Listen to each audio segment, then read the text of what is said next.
नेता प्रतिपक्ष राहुल गांधी ने एक प्रेस कॉन्फ्रेंस की। उन्होंने एक प्रेजेंटेशन दिया। राहुल गांधी ने एक बार फिर वोट चोरी का इल्जाम दोहराते हुए सीधे सीधे चुनाव आयुक्त ज्ञानेश कुमार पर वोटर लिस्ट में धांधली करने वालों की मदद करने का आरोप लगाया। राहुल गांधी ने प्रूफ के तौर पर कई सारी बातें रखी, जैसे वो प्रूफ बता रहे हैं। कहा कि सिस्टम हाईजैक करके वोट डिलीट किया गया, मास डिलीशन और एडिशन हुआ है। चुनाव आयोग के अंदर से ही जानकारियां हमें मिल रही है। राहुल गांधी ने बड़ा आरोप लगाते हुए यह दावा किया, चुनाव आयोग के अंदर से उन्हें जानकारियां मिल रही हैं, ये रुकेगा नहीं। उन्होंने आलम कर्नाटक का जिक्र किया, एक विधानसभा क्षेत्र है। कहा कि यहां से 6018 वोट डिलीट करने की कोशिश हुई। पता नहीं 2023 के चुनाव में कुल कितने वोट डिलीट किए गए होंगे। और उन्होंने कहा कि मामला तब पकड़ में आया जब एक बूथ लेवल का अधिकारी ने देखा कि उसके खुद के चाचा का वोट डिलीट हुआ, और जांच में पता चला कि जिसने वोट डिलीट किया वो पड़ोसी था, लेकिन उसे भी नहीं मालूम था कि उसने डिलीट किया, नहीं कि कोई और ही था जिसने वोट डिलीट किया। डिलीट करने वाले को नहीं पता, जिनका नाम डिलीट हुआ उनको जानकारी नहीं थी। तो एक सिस्टम हाईजैक करके, और सिर्फ एक प्रदेश में नहीं, कई प्रदेशों में ऐसा हुआ।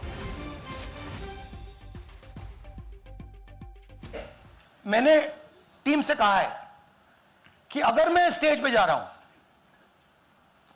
ब्लैक एंड व्हाइट प्रूफ नहीं होगा, मैं नहीं जाऊंगा। अगर ब्लैक एंड व्हाइट प्रूफ होगा जो कोई मतलब उसको निगेट नहीं कर सकता, मैं जाऊंगा। मैं देश के कॉन्स्टिट्यूशन की रक्षा कर रहा हूं, संविधान की रक्षा कर रहा हूं, मैं लोकतंत्र की रक्षा कर रहा हूं, और मैं सच्चाई आपके सामने रख रहा हूं।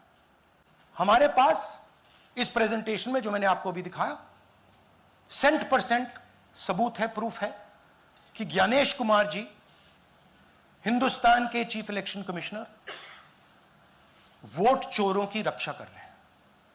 और यह मैं आपको अभी दिखाने जा रहा हूं। हर इलेक्शन में हमें रिपोर्ट आती थी कि वोटर्स डिलीट हो रहे हैं। कांग्रेस वोटर्स डिलीट हो रहे हैं, ऑपोजिशन के वोटर्स डिलीट हो रहे हैं, दलित वोटर्स डिलीट हो रहे हैं, आदिवासी हो रहे हैं, माइनॉरिटी वोटर्स डिलीट हो रहे हैं, ओबीसी वोटर्स डिलीट हो रहे हैं। मगर जब डिलीट होते हैं, ऑपोजिशन के ही होते हैं। आपको सुनाते हैं प्रियंका गांधी ने इस मामले पर क्या कुछ कहा है। Yes, I urge everybody to see his press conference.